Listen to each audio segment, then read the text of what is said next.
Hello? Hello, and this is Caroline? Nou, Claudia.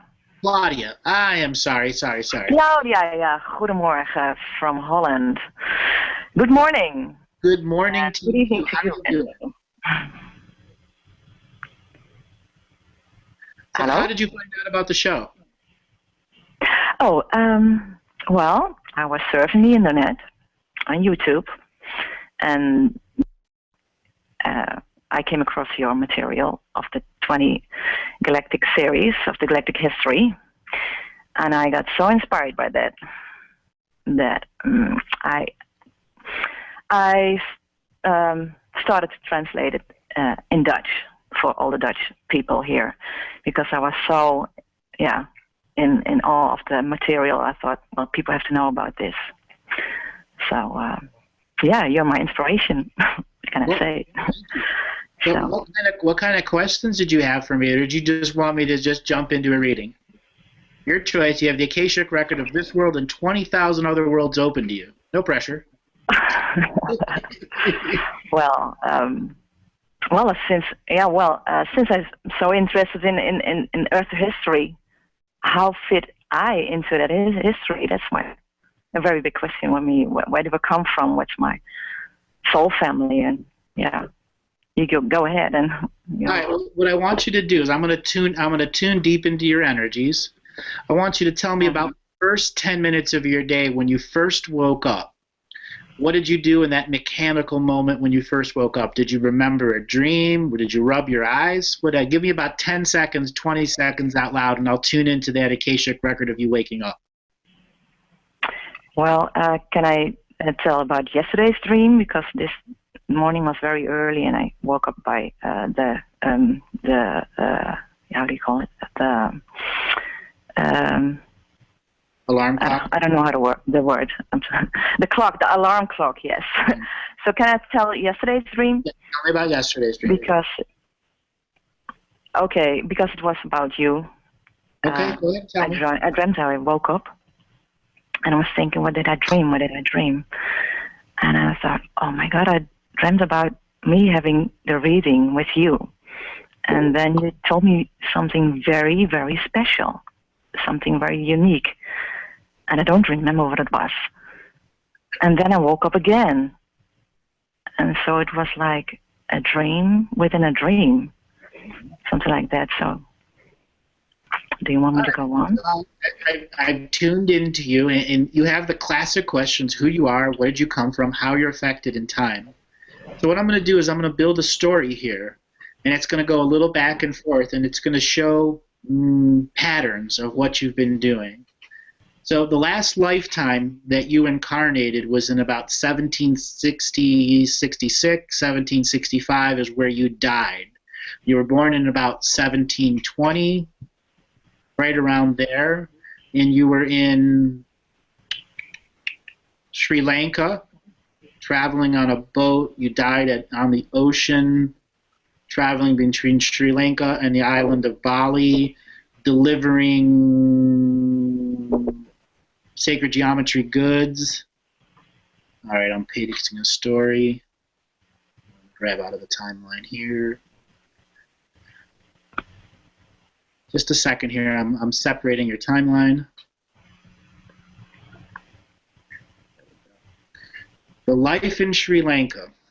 Okay, this is a lifetime that is your anchor lifetime into this end game. You, similar to the other caller, were locked into a non-end game, stuck on the four paradox timelines with no way to manifest your way off unless someone opened a doorway into your mind so that you could come into the dream world and create yourself in the dream world in the end, and then reach back to all the parts in the timelines and paradoxes and connect to yourself and soul shards, and then show them the way home by creating maps. Your life in Sri Lanka at this time in that 1700 time frame, you were a very young kid that became a fisherman, and from fisherman you became a person of merchants, and you got hired onto a vessel that was going to Bali. It was a British sailing vessel. When it landed in Bali, there were Balinese sorcerers there waiting for the sacred geometry objects that were offloaded. And the Balinese sorcerers looked at the British people and said, I'm going to buy you, you, and you. And the British said, okay. And they sold you, even though you were never intended to be sold. So you were a slave at that point. In Bali, island of the gods, as part of a karmic resolution being. Now, you understand what I'm saying? Yeah, wow. I mean, I had an Indonesian mother in this lifetime. You have a Balinese mother, nice. Indonesian, Javanese. Java. Well, as you got into Bali, and they bought you as a slave, they weren't nice to you, and quite unnice, actually. Very little food, very little water for a very long period of time, until they came to you and gave you a piece of sacred geometry artwork and said, figure out how to use it before you die, and you can go free. Okay, and it was a stone statue that had no moving parts. So you were in your little cell that had underground, that had a little grate that you could look above, and the light would come through every now and then. From morning to night, you had about 5 hours of light that you would move your body into, barely weak. And you'd drag this thing over there and look in everything that could be moved. And shortly before you thought you were going to die, you put your hands on the statue and you said, I surrender to the earth. And then the statue came alive and hugged you and brought you into the arms of the Earth Mother. And at that point, the gates opened and you were inducted into a Balinese earth shamaning group that specialized in geomancy and repairing Earth's sacred geometry grid as it was being attacked at that moment by the British. And there was an open trade between the Balinese sorcerer and the different British groups for sacred geometry technology. The Balinese is the island of the gods for a very reason. All the gods were locked onto Bali and were vowed from affecting the rest of the creation of the system of domination and control in this timeline that is not a paradox yet. Because the only way to end it is everything that was created before makes it here in its perfect format. So in the perfect format, all beings can create perfection. And what is perfection? When one single moment that we all let down to the Earth Mother, where we let go of the facade and don't let ourselves die, where we take the power of the Earth Mother and blend it in co-creation with our own heart, activate our DNA. So once you became inducted into geomancy, into earth sorcery, you began traveling on special Balinese boats that would go to Japan and work with the Shinto priests. And there is where you would walk through portals, and you would be 1,000 years in the past or 10,000 years in the past on another paradox timeline, looking for other versions of yourself so you could point them in the right direction to make sure you got onto that boat to be sold as a slave. Oh, wow. Was it a life as a man? Or? That was a life as a man, correct. Yeah. Wow. So that's your frequency. Forced into slavery. But in slavery, you found your purest solitude. How did your life begin? This life now you have. Yeah. How much have you been battling the slave program? Well, I think my father is from has African heritage, and my mother is from Java, Indonesia, and they're both former Dutch colonies. So through my bloodlines, I felt I had to heal and clear a lot, and that's all I've been doing my whole life, it seems. Resolving other people's karma through your DNA lineage technology. So when are you going to resolve your karma and not other people's karma? That's what this lifetime is about. You need to know your purpose. Your purpose is to literally solely focus on your own karma so that you become a karmaless being and therefore free all of your other brothers and sisters that are linked to your DNA lineage technology. So what's my next step then to do that? It's about understanding the person that surrendered to the earth, that didn't allow themselves to die.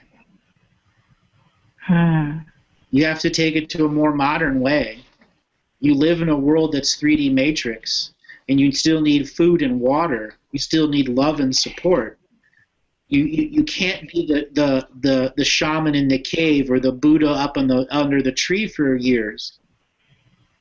You have to do it in the now, so that other people see that they can do it too.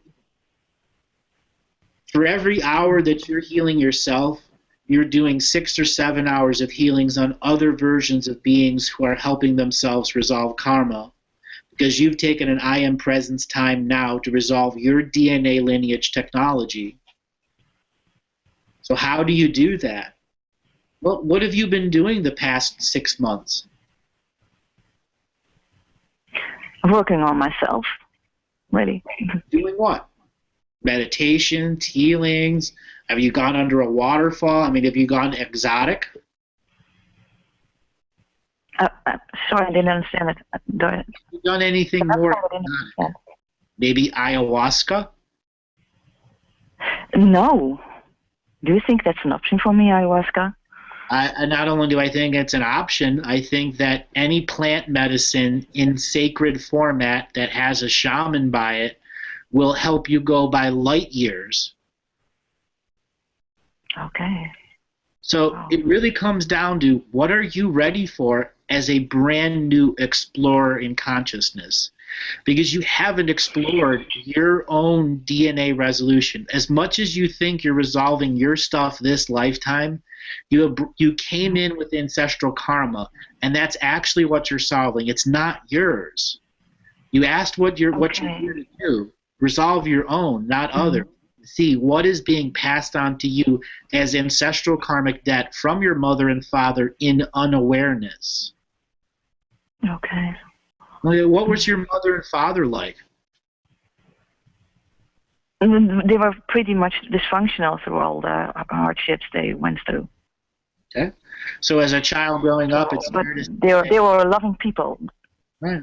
So as a child growing up, it's fair to say that you got impressed into your belief system about how dysfunctional they could be, and that they couldn't heal, they could never get centered, they could never get balanced.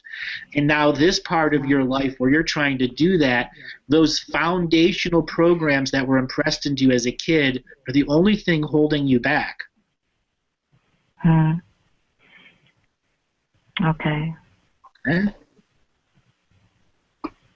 What was it like when you were 13 and 14? I'm tuning into your Akashic record, and I see a whole lot of spiritual change for you. What? When I was 13?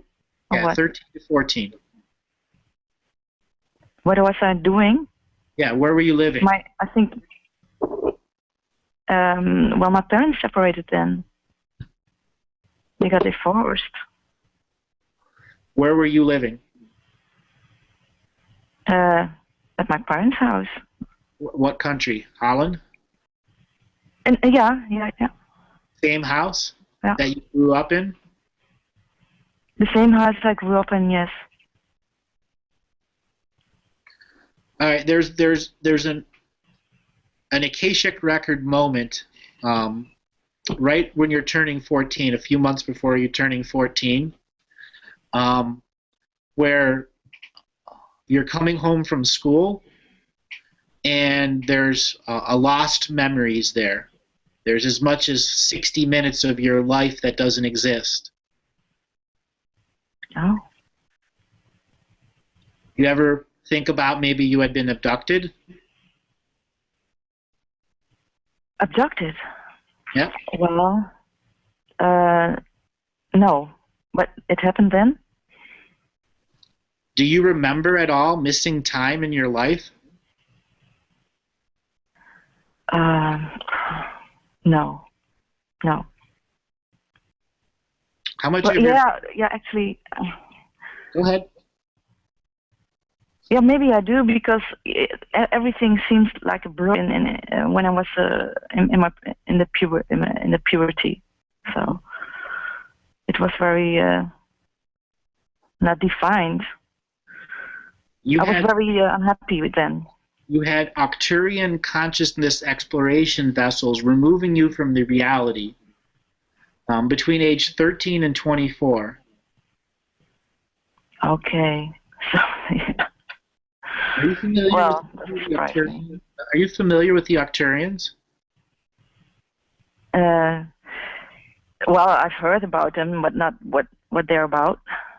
Okay, they come from a home planet called Arcturus. They are our fifth and sixth density beings of light that operate on collectives of collectives. They're the good guys, as one could say. What is good or what is bad? It doesn't really matter.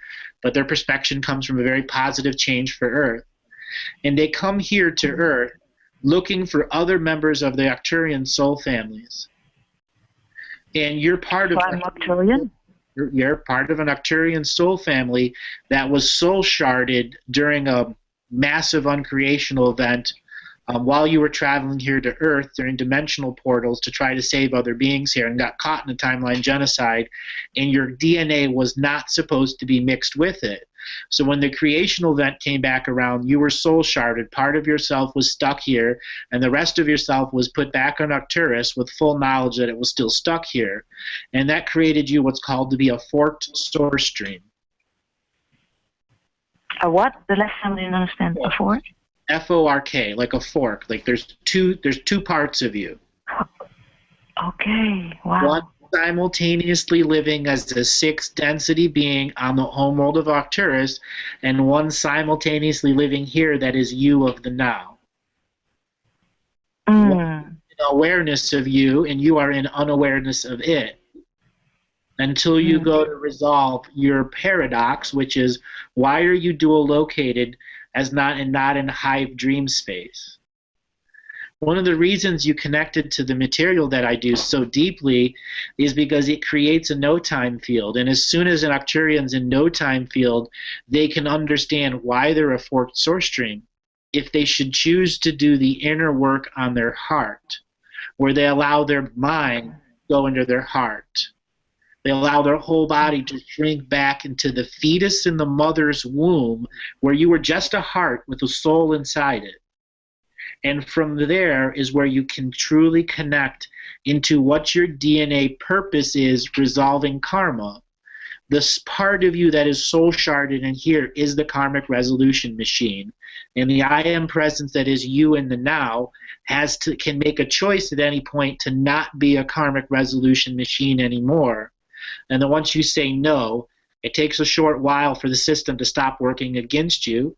That's why things like contract revocation are so important for you in this phase where you're hitting the brakes and saying no to karma and coming into a stillness of balance, going back to the center of your heart so you can realize that you are in two places at once. And every time that you go to sleep, you are looking for the no-time frequency that your body can create as a hyperspark right as your dreaming body opens up like a flower. Okay. Wow. Wow. So what other kind of questions do you have? Well,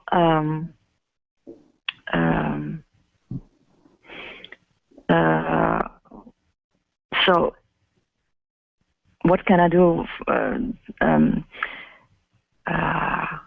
What do I have with the reptilian factor?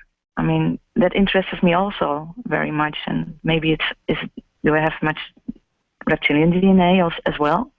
Well, you are in DNA lineage technology that is karmic resolution technology. As you said, your Javanese parents. Well, what do you know about the islands of Java? Who are the natives? What do we have what? Who are the natives of Java? Sorry. I can't understand you. The line is very bad. Who are the natives of Java? Do they really exist? The natives. Their DNA stream has been so muddled down that there's no true Javanese. They're all sea traveling and seafaring people that have set lives there over hundreds of epochs. That means the DNA body you're in has reptilian in it. And that means you want to resolve other lifetimes where you may have had more reptilian DNA than you do Arcturian DNA right now. Mm-hmm. That's why going back to the heart at the 0 point in the fetus of mother's womb is the key for you to reconnecting to the source that allows soul shards to naturally reconnect while you're in dream space. You are a very, very protected being by the Arcturians. On a scale of 1 to 10, I'm going to put you at the bank vault level, like an 8 or a 9. Why? Because the DNA lineage that you made it in has a very unique 1 degree of separation. It's not giant, it's actually quite small, but your 1 degree of separation touches souls that have been locked out of existence for millions and millions of years. Many of them don't even have access to this non-paradoxal time existence yet. But because you exist here with a light body DNA intermixed with a DNA lineage, there is an opportunity, if you should create the potential, to not only unify your own soul shards, but all the other soul shards of every being that's in your DNA lineage technology. Mm. So not only would you heal yourself, you would heal 25,000 others instantly by doing it to yourself out of love for yourself. That's how much they are implicitly interwoven to your time traveler DNA that started in Bali. Wow. Wow. Oh, that's profound, yeah. So when you were writing the different radio shows into the Dutch language, did you have any experiences?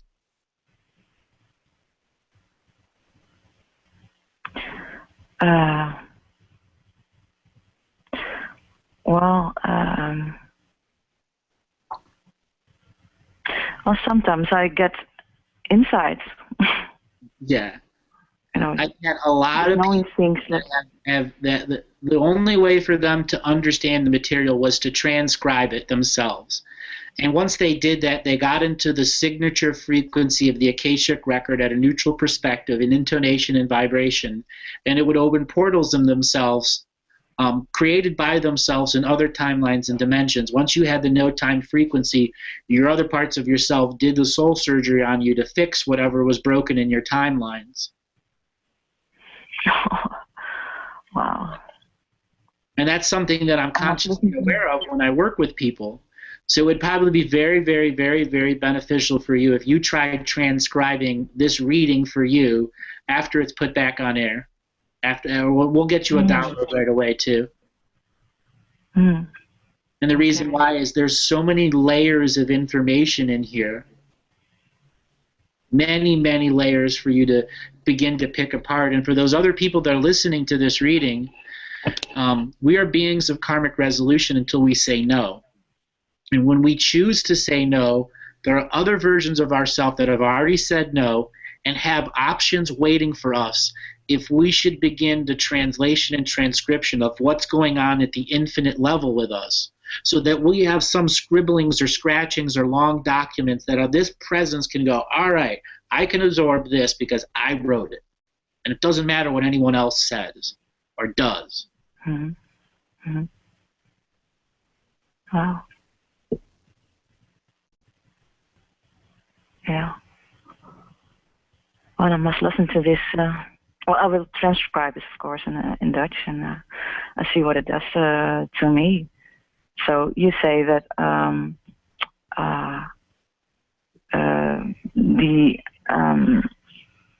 I still being abducted right now, or has it stopped? Okay, you aren't being abducted in a negative way. All right.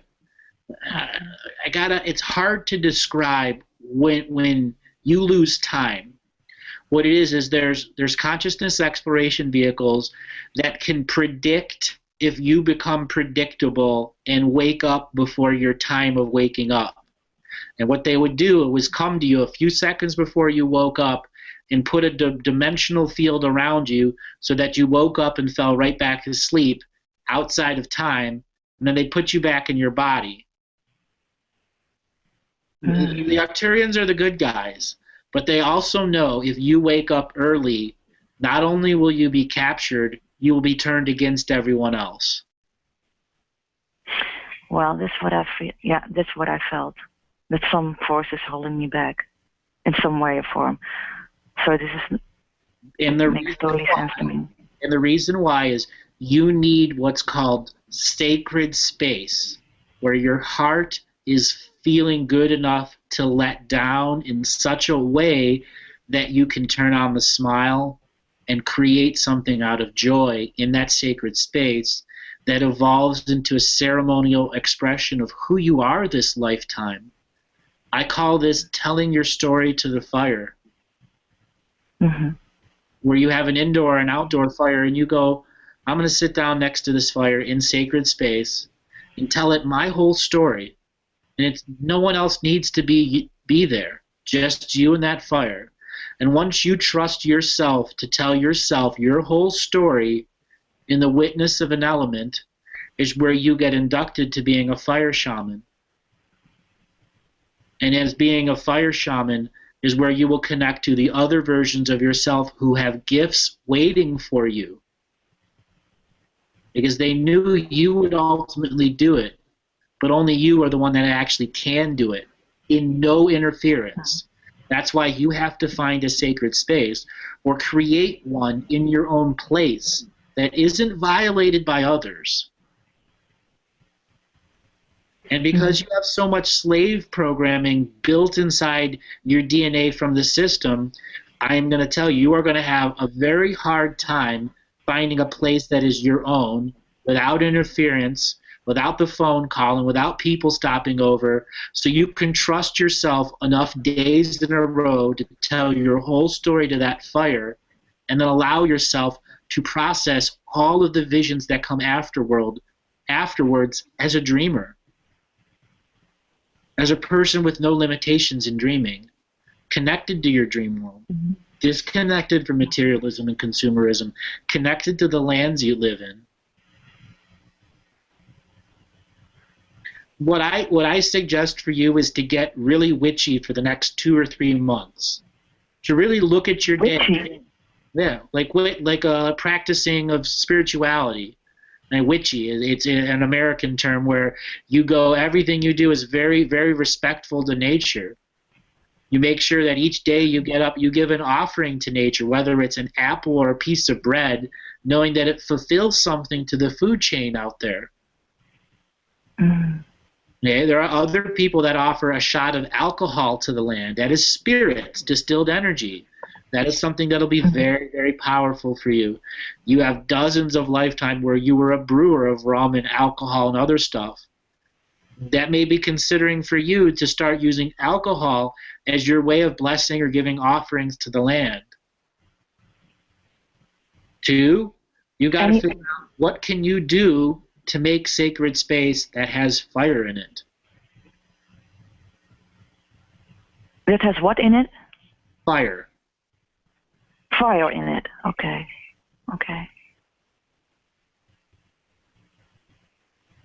Have you ever done any shaman work? Sorry, I cannot understand you. Have you ever what? Have you done any shaman work? No, I didn't actually. No. Okay. No. That's what I'm telling you need in your life so that you can stop being a karmic resolving being. You need to be connected to do you have material for me where I can delve into? I'll have the way you got a hold of email. I'll have someone send you a bunch of links that you can go and get into. A book that I can recommend for you to read is called Dancing the Dream by Jamie Sams. Okay. And I'll have them send that to you in email too. It's a very good book for anyone that's out there. It will help you understand the journey of a shaman. Jamie Sams is a Native American lady of Sioux and Navajo background. And it's about her story growing up in a broken home, taken away from her parents, then becoming a shaman, recognizing her roots, and going through the different training processes. And what it was her life of transformation. I read this book when I was 14, and I recommend it to many people who want to understand what being shaman means. And it's called Dancing the Dream. Okay. It's readily available on Amazon. It's been out since the early 90s. Okay, do you have any more questions? Read. Hello? Hi, do you have any more questions? Well, maybe you could tell something about Holland. I mean, what keys does Holland hold for the spiritual awakening of the planet while I live here? Holland is a unique country. It has been flooded and destroyed hundreds of times and brought back hundreds of times. Those people that living in Holland right now are resolving the energies of the floods. Okay? People move into the most richest and fertile valleys and live there for thousands of years before the waters start to rise again and their homes and lives begin to be destroyed, and the very few survive and go back to the top of the mountains and become very connected with the mountains until the waters recede and they go back down to back down to those fertile lands again. And that's what Holland is about. For those who are going to say, no, the waters will not take my life this time. They will not take my land. And it is the power of the people of Holland that can come together to hold back the waters, or to make sure that the waters never rise from the very beginning, because in unity consciousness, the healing of the planet is instant, even though in time we perceive change. Holland is a very powerful sacred geometry area of natural earth that has very powerful false sacred geometry buildings on top of it. It'll be the people of those areas who will dismantle their own sacred geometry systems at a time where rising up is not expected. And once those systems are dismantled, the rest that's hooked into that vital life force, that almost lung of the planet that's known as that area, will suddenly change and ring out a bell of life force that's now coming out of the earth. And it'll be the people of that area who go through the reawakening and reconnection to earth, much like you did when you connected to that statue. Wow.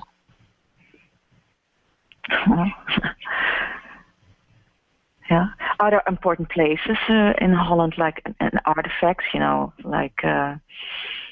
All throughout Europe, there are very powerful artifacts. Now, they're not handheld artifacts. These are the big ones that they couldn't move. Anything they couldn't move with a tractor trailer or a flatbed has already been taken care of. That I can assure you of. The big stuff that is left is well hidden.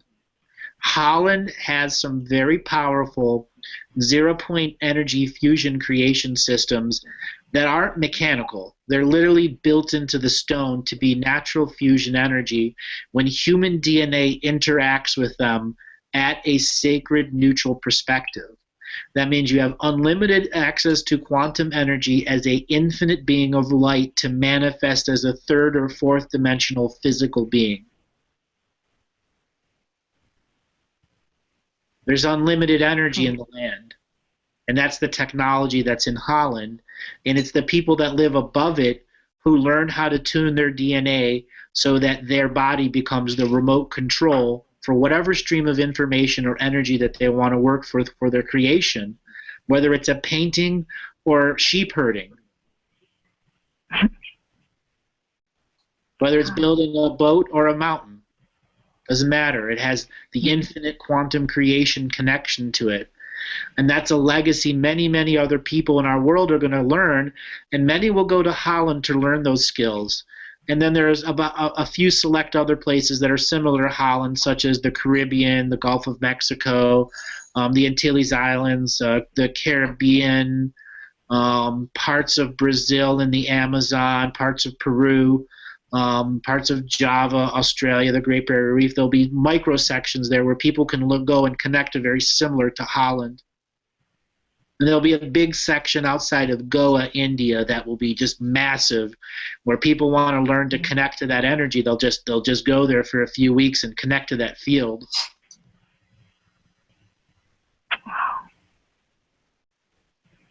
Oh, wow. And do you know also why I always have to go to Greece? Why you always have to go to Greece? It always comes from your DNA lineage technology. Everything that you're doing is still resolving other people's karma that is in your DNA lineage that are not your memories. But because your I am present self doesn't know the difference between your past life memories and someone else's past life memories, you stay as a karmic resolving being, and it appears to be free will to you. But appears. Okay. Until you say no to the debt you inherited being born into this lineage and accept the lineage legacy without debt. Okay, right. Okay. Okay. What other questions? Me one. Hello? How you doing? Hello? Do you have any other questions? No. You told me so much for now. So I want to really thank you for everything you do, and you've inspired me so much. So well, thank you. You've inspired me today. You've inspired me today. I have to admit that. Oh. To be back doing a reading show is very, very a big deal for me. And for people that want to know how to get on the reading shows, we are being selective about who we bring on. I'm not doing 12 calls like I was doing before. We're bringing on people that can help teach. And she sent in a quick bio of who she was, and that's the only thing that I knew about her before. And in that bio that I read, I saw an explorer from the future. And when I got to read The Being of the Now, I saw how important it was for you to let go of karma. And that this being here in the now, once you let go of karma, my God, what I can do will look like nothing. So, yeah, it's my potential when I do that? Absolutely. Better than I'm doing right now. Way better. And people think I'm impressive. There are people out there that may come on a radio show that are impressive, even at my standards. And you're one of those people. Once you let go of karma, you're the genius in the room. Wow. Every room this is a special thing. I think you were going to tell me what I dreamt about yesterday. Wow. Okay. Wow. Well, I think that's my purpose here, and my intention is to do that, exactly that. So. And you have to make yourself. I think you've helped me. You need to make yourself special to yourself. Yeah. You got to know how much you're worth to this world. Okay. When you acknowledge that value, is where you break the slave program. Yeah. Yeah. Well, like I said, I'm intending to do that exactly. So, and I feel that you have a very big puzzle in that to help me with that, and as you already did. So, I will read the books and I will listen to this 100 times, and then I'm gonna do it. What can I say? You have a really good day. Thank you for calling. Thank you, everyone else. Yeah, I want to give you a big kiss for everything you for this reading and everything you do. So, maybe we see each other one time. We're destined to meet, whether it's in the dream world or physical. That I know. Okay. Well, see you then. Bye. All right. Now.